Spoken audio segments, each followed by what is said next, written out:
Hello, and welcome to this week's episode of Accelerate You, where we hope to inspire small business owners and entrepreneurs while providing them with low-cost and often free resources in the area to help them on their journey. Today, I'm so excited about our guest. We have attorney Chris Lusby with Lusby Law in the house, and he's going to talk to us about all things attorney, some of the myths and mysteries surrounding attorneys, and some of the common pitfalls he sees small business owners make. So welcome, Attorney Lusby. I'm glad to be here. Thank you, thank you. So the audience might not be familiar with you, so please tell us about you and your law firm. Yes, ma'am. My name is Chris Lusby. I am an attorney here in North Carolina, and I have a practice in Wilson, North Carolina. If you're familiar with Wilson, it's off of Ward Boulevard in front of Fike High School. I've been in that location since 2017, and I have grown from originally just myself after a brief partnership. And then now I have 3 attorneys that work for me, and I'm opening a new location in Tarboro, currently getting that building prepped and ready to help that market there. Exciting. Now, you mentioned that your brick and mortar location is in Wilson and that you're opening a second location in Tarboro, but being an attorney in North Carolina, you can really help any of our audience members, correct? That's correct. If you find a licensed attorney, we can practice anywhere in North Carolina. And most attorneys that they are very familiar with their local rules, but there are some attorneys that take the advantage of getting out into different counties and learning the local rules of multiple counties. And there's also districts that are set up, and you definitely want to, my recommendation is find an attorney in that district that's familiar with those local rules, as well as there are attorneys that are licensed to practice both in the state courts as well as the federal courts, and I'm licensed to practice currently in the Middle District and Eastern District of North Carolina's federal court system. So let's talk a little bit about that. I think you are what I would call a good garden variety attorney. You can help me with a variety of issues, can't you? Yes, ma'am. And so it's getting more difficult to be kind of a general practitioner because there are so many different areas that are getting specialization in. There's different requirements for specialization, and it is oftentimes difficult to manage all sorts of different types of law. And if you think about it, if you're cutting grass in the morning and then you're going to do a whole completely different activity in the afternoon, you know, kind of that transition, well, it's a similar thing in law, is that if you're practicing in one area, kind of doing that brain shift to go to a different area can be difficult, but that's why I have the support that I have at the office, and we focus on, but it's general practitioner would be kind of what my office does, and that is anything from family law, criminal law, business organization, estate planning, and then those general civil disputes that just come up. People don't like that they may have put your fence on a little bit of my land, or you hired a contractor to come and they didn't do the work up to the standard that you thought they needed to be done, or different various things that and you can run across. And I've seen a lot of different fact patterns that I would have never thought would have happened, but happened nonetheless, and they needed somebody to kind of help them out with. I'm so happy that you brought all that up, and that kind of jumps me to my second question. Pitfalls that we often see people make early on because they didn't involve an attorney. You've talked about fences, you've talked about HR, you've given us a few examples. Can you tell us, what do you see most often in your practice that small business owners, if they'd have just sought you out earlier, might not be where they are today in terms of an issue? Well, I remember hearing this phrase in law school. They always said, hang your shingle.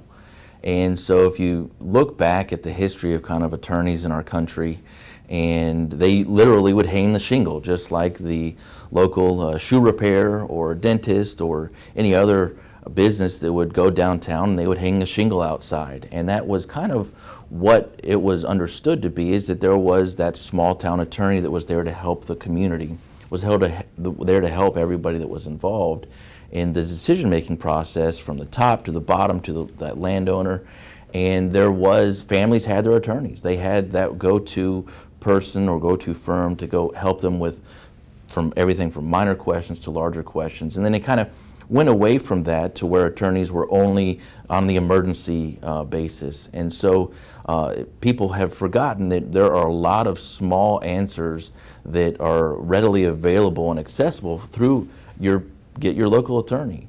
And a lot of times I see business owners that are trying to use a lot of these online services, and they're great. They're great. They provide a lot of quick, fast answers, but they're not customized to that individual's plan. They're not customized to that personal touch. And I think that as much as we have moved online, as much as we have moved into the world of everything e-closings, e-mail, everything there is that need, because when you walk into a business, you want that personal touch. You go to Apple Store. Apple is one of the biggest commercial, electronic marketers we have. But yet you walk into an Apple Store, and those Apple employees, they are there to give you that personal touch.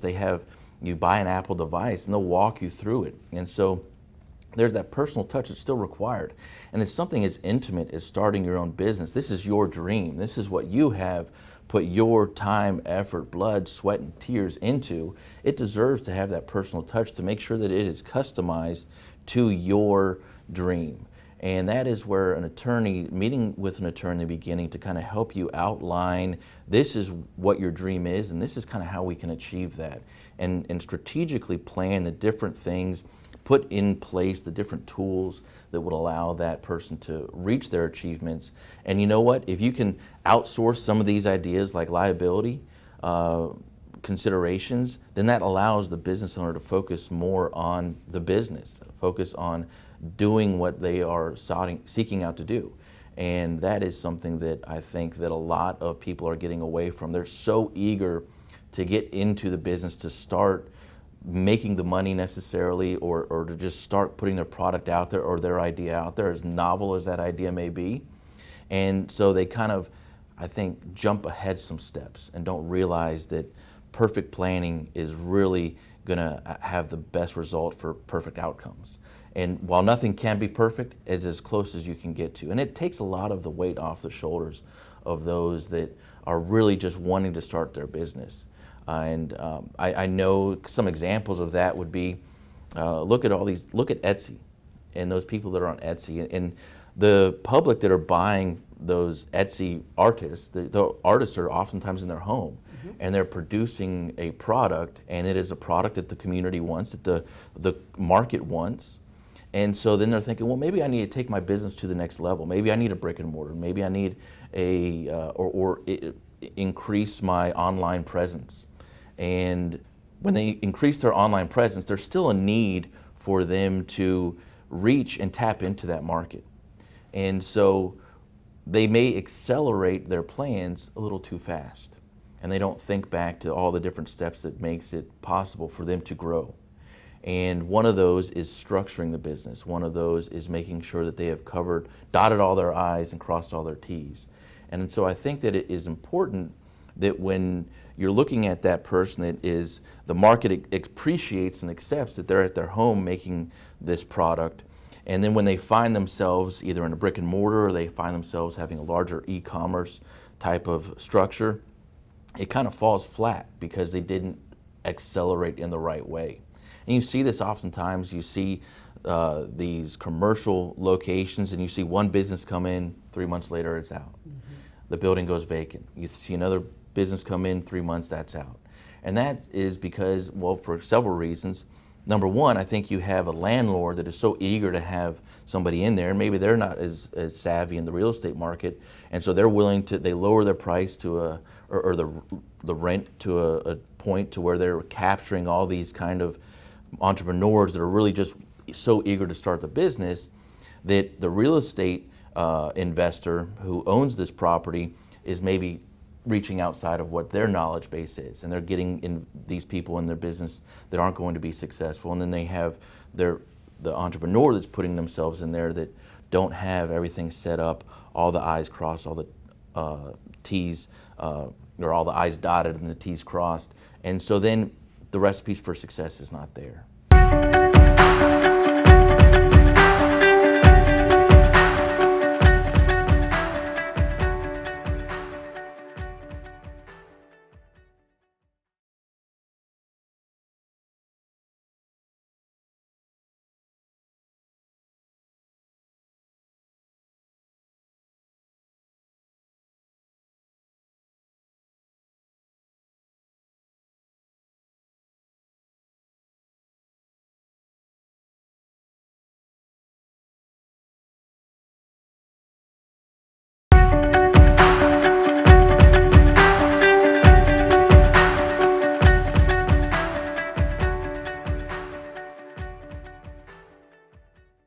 So you covered a lot there. So it sounds like two things that are sticking with me is one, you're right, entrepreneurs are very excited. And in most cases, they are a one-man or a one-woman show. And you're saying, slow down a minute, consult your attorney, consult your local attorney, and let them help you, him or her, walk you through some of those steps. But you also hit a hair on business formations. If I am an Etsy artist or fill in the blank entrepreneur, there's a lot of different ways I can form my business, right? I can be a sole proprietor. Maybe I've got a partner. Can you talk a little bit about that? How do I know what's the best formation for me? Most certainly, and I think that's where a lot of people have a lot of hesitation. And so I'm going to briefly cover kind of the definitional aspects of the different types of formations. Just this is the disclaimer for the lawyer, right? This is going to be just a brief overview, but you have a sole proprietor. And essentially what that is you are the business. You personally, your identity is the business. Everything tax-wise, everything for any contracts that you get into is tied back to your Social Security number. Then we have a partnership. And a partnership is just those two individual personal identities now working together. Again, everything, all contracts, all liability is tied to those individuals and their Social Security numbers. Then we get into corporations.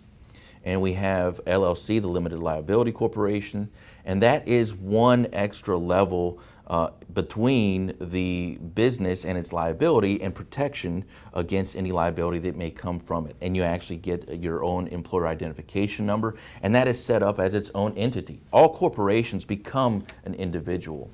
And so there's different ways of structuring corporations. There's the LLC, there's the S corporation, and there's other types of corporations. A lot of people, they're very familiar with LLCs just because that has been one of the more go-to forms of structures for small businesses. And then we also have the S corporation, which tax purposes is structured very similar to an LLC, but the biggest difference between those two is that an S corporation has shares.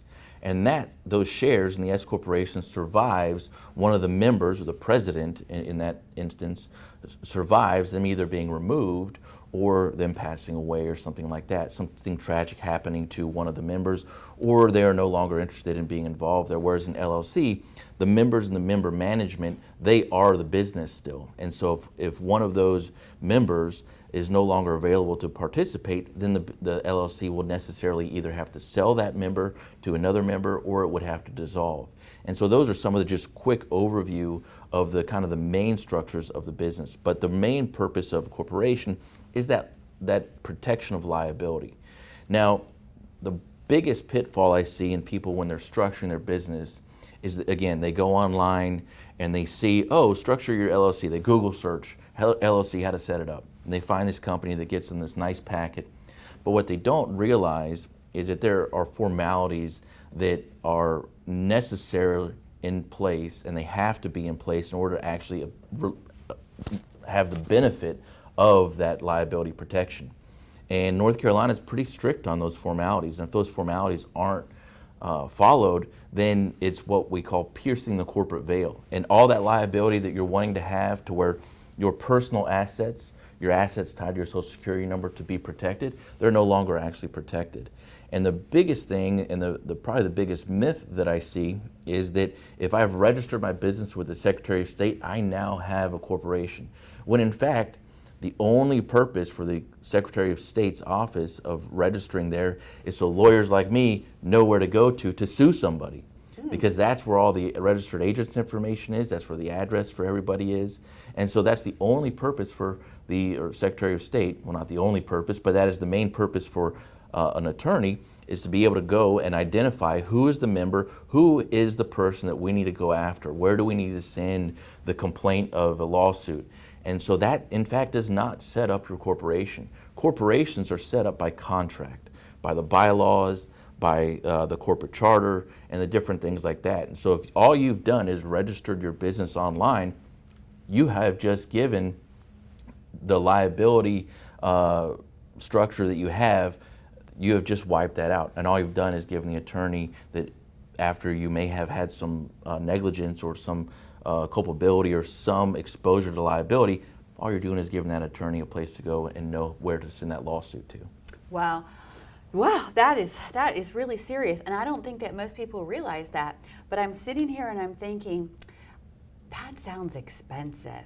And you know, that's another myth that surrounds attorneys. You guys are expensive, but is that the case? That's not always the case, and so that's where we go back to that small town lawyer, hanging the shingle. Is that if you find that attorney, you establish a relationship with that attorney that you feel is giving you that confidence, because it's important. You have to have confidence in your attorney, because you're going to be having that intimate relationship. And by that I mean everybody's heard the attorney-client privilege. And that is one of the most revered privileges in our court system and in our legal system. In fact, it is the most revered privilege. We all hear of HIPAA, we all hear of the physician, doctor-patient privilege. The most protected privilege in our laws is the attorney-client privilege. And that is set up so that you can have confidence in when you're talking with that attorney, that information is going to be kept in confidence. And when it comes to cost, if you establish that relationship with that attorney, you go in for the consult, you get the answers that you need. And the way that I do it at my office, and a lot of the small town attorneys that I work with and know, is that we'll establish that relationship and we'll give the tools to our clients to where they can do a lot of the actions on their own, and then we will kind of just assist them and walk them through that process. And so it doesn't have to be kind of a buy it all at one time deal. You can do kind of an a la carte in some firms. Not all firms do that, but there's also that option if you do just want to kind of hand it over to the attorney and say, tell me when it's ready. That would be a little bit more expensive. But if you establish that relationship with your attorney and you can get the answers that you need, you can set up a firm, you can set up a business and know that you are going to be protected, but it's not going to cost you an arm and a leg. And if I understood you correctly, you're also saying I can come in as that sole proprietor, and then together we can grow. So I don't have to come in saying I want to be a corporation today. I can be that Etsy artist and just go from there, and you'll walk me through and make sure I'm protected. Very much so. And so the way that I do it at my firm is when somebody says that I have a business idea and I've been dabbling a little bit in this, and I say, well, come on, come into my office, let's have a consultation. And my consultation for business organizations, they're actually free. Not all my consultations are free, but the business consultation is free because I need to get to know a little bit about that business. And so they'll tell me their idea, their dream, and then after that I actually give them, I have a letter that I give those clients, kind of a little bit of homework. It has a worksheet on there that kind of lets them walk through and think through themselves certain things that they may not have already thought about, or it puts down on pen and paper what they have thought about to allow me to give them that advice. And then when we meet with them again, then that consultation goes over all the different options. And what I need to know is, well, where do you want to be in 5 years? Where do you want to be in 10 years? What is the immediate need so that we can address them at each point of those decision-making processes, as well as set it up to where in 5 years, the structure you can know will be in place to allow you that growth, to allow you that expansion, and you're not going to go back to have to readdress big things. You can just kind of adapt as the small things grow. Wonderful. That sounds great. And I guess it should also be noted that in addition to being an attorney, you are also an entrepreneur. So you have walked through this walk on your own as well as our viewers. That's correct. I have been the entrepreneur that has made the mistakes. So prior to becoming an attorney, the first business I started was a hookah bar and restaurant.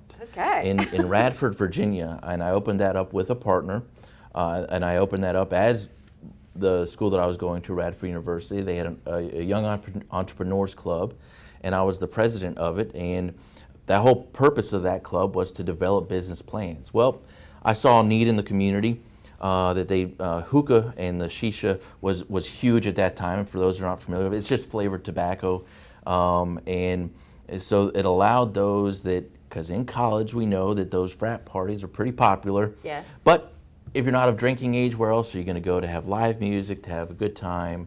I had some billiards there. And my partner was from Lebanon, and so we had some Lebanese food. And so we opened that business. And the pitfall that I had there was I found a building, and I was willing to put up with a lot of things that were wrong with that building just because I wanted to open up. You were eager. I was eager. And so when I got in there, then I had to spend a lot of money getting the plumbing system corrected and doing all this. So I wasn't making any money for the first 6 months. And so I was just paying bills. I was paying my employees because you have to have employees, but I wasn't able to pay myself anything except to stay afloat.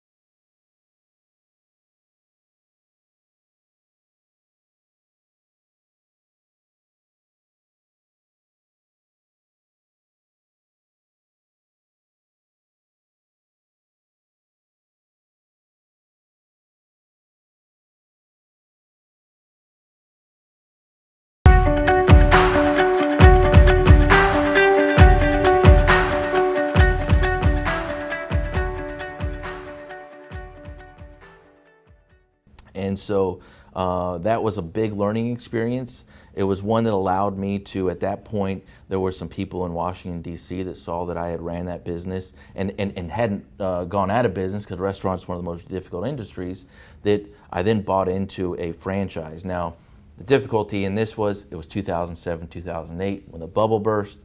And so I actually opened my second restaurant in Harrisburg, Pennsylvania. I sold the first restaurant to allow me to invest into this franchise, opened the second restaurant.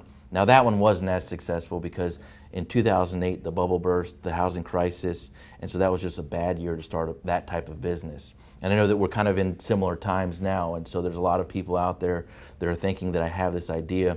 And that one, again, I was a little eager. I had learned a lot of things, but that was even more of a learning curve, is that you have to have that capital, the 3-month capital, to where you can set it aside to where you can continue that growth. And we just didn't have that in that business. So I took a break from entrepreneurship for a little bit. I actually moved down to North Carolina and became a police officer for the city of Wilson. And then as a police officer, I saw that I really needed and I really wanted to be involved in kind of the final decision-making process, which was in the courtroom. Went to law school, came out, worked for a firm for 6 months, and said, you know what, I wanted to do it a little bit differently. Because that was my dream, that was my entrepreneurial dream. I wanted to do things a little bit differently. I wanted to have certain processes and procedures in place that I wanted to implement. And so that's when I opened up my first law firm there in 2017 in Wilson. And so I have gone through the struggles of HR, I've gone through the struggles of developing everything, of putting policies and procedures in place, and having to adapt to different market variables. Of course, COVID was a huge one. That's one that I think all businesses have had to adapt to. But when you have certain measures that you can go back and rely upon, and even set that standard for yourself, and those standards can be done through policy books, handbooks, different things like that. One motto that I have come to really appreciate is hire, train, and delegate. And so that hiring really come into, I had to have my hire manual. And even a small business, I wanted to make sure that it came across as being as professional and as airtight as possible. And then you train. And there's a reason why those big corporations, they'll spend a lot of money on the training process before they actually give the responsibilities to the individual. And that training process is huge. You want that corporate environment. And even if it's just 1 or 2 people, you want that corporate environment. And how do you do that? With mission statement, with the business plan, and outline in the business plan where the duties are for that position. One of the reasons that is important is because later on, if they're not fulfilling that duty, now you have the ability as the decision maker to annotate back to the responsibilities that you are to be delegated, and that covers you a little bit if you do need to make that decision of letting somebody go. And you can rest assured that you are not going to have the pitfalls of having somebody filing that Equal Employment Opportunity Commission complaint, so long as there's no other variables involved in that, or any other sort of employment-related issues. And you follow your own procedures, but then once you've done that training, then you can delegate. And I see a lot of businesses, and I've fallen into this pitfall myself, is they're hire, delegate, and then train, or try and delegate while training. And that just jumbles the message. and it allows for there to be some confusion, some instability, and so it's all about getting that stability. And that's what a lot of times an attorney can be, that voice of reason, can be that voice of, and I always make this joke for people that are starting a business. I say, you're coming in really excited, you're going to tell me all about your dream, and I'm going to tell you about all the different things that you need to be wary of when you're opening a business. And you're going to walk out of my office depressed because you're like, oh, I didn't think about all those things. But that is kind of an important step to go through, because now that opens up the mind of the entrepreneur to kind of give them that leeway, give them that extra thought process, be like, okay, maybe I did need to think about these things a little bit more. And that's why I meet with my new business owners several different times, because I shower them with a fire hose of information, and I know that out of that information they'll retain 30%. And so they're going to need to come back and ask some more questions and have some more follow-up. Just recently I had an individual that was wanting to buy a restaurant from somebody, never been in the restaurant business, and they had drafted their own contract. Well, I think they got to a point where they realized that it was a little bit outside of what they, out of their league of all the intricacies after our first meeting. And so he said, you know what, it's going to be important. I'm going to invest in doing it right to make sure that once I have the business, I don't have to worry about, well, is that set up properly? And there's so many times that I have had people come to me after that pivotal moment, after that liability moment has occurred, or there's been some complaint that has happened, or there's been some mishap of some sort, and they need it to be cleaned up a little bit. And one of the biggest ones is landlord-tenant, right? So I had some business owners that were renting a building, and there was some difficulty in what was the landlord's responsibility, what was the tenant's responsibility, the business owner's responsibility, if they were to install certain machinery in there, who got to keep it, what kind of renovations were whose responsibility, and it wasn't outlined in the contract that the landlord and the business owner put together, because they just drafted it themselves. And so then there was, at that point, there was $8,000 worth of liability out there that nobody wanted to take ownership of, but there was a third-party company that said, hey, look, we need to get paid. And so at that point, now I'm having to go in and kind of make sure that my client's liability has been diminished, but it costs attorney's fees. And at that point, it was a little bit more expensive than in the beginning. Had they just come and we'd done it the right way in the first place, then it would have been clear and it would have been a much more simple process. So it sounds like what you're saying is entrepreneurs are eager. We need to slow down. We need to do our homework up front, and we need to get that good garden variety hometown attorney. So how does our audience get a hold of you? Will you give us your contact information? Yes, ma'am. And so my web address is www.lusbylaw.com, and that's L-U-S-B as in boy, Y, L-A-W.com. Or you could call us, 252-221-3223. And we are also on Facebook. Just plug in the search bar there, Lusby Law. And Google is great. If you search in Google, you'll see where my office location is. You can read the reviews and get a hold of us. You can also, on the website, there's several different ways of contacting us. There's a contact sheet, but I also have a company that monitors 24 hours a day, an instant chat where you can chat with somebody that will help answer just the basic questions, but the biggest things that connects you with somebody with my firm so that we can get back to you. Attorney Lusby, thank you so much for being here today, and thank you all for tuning in, and we'll see you next week.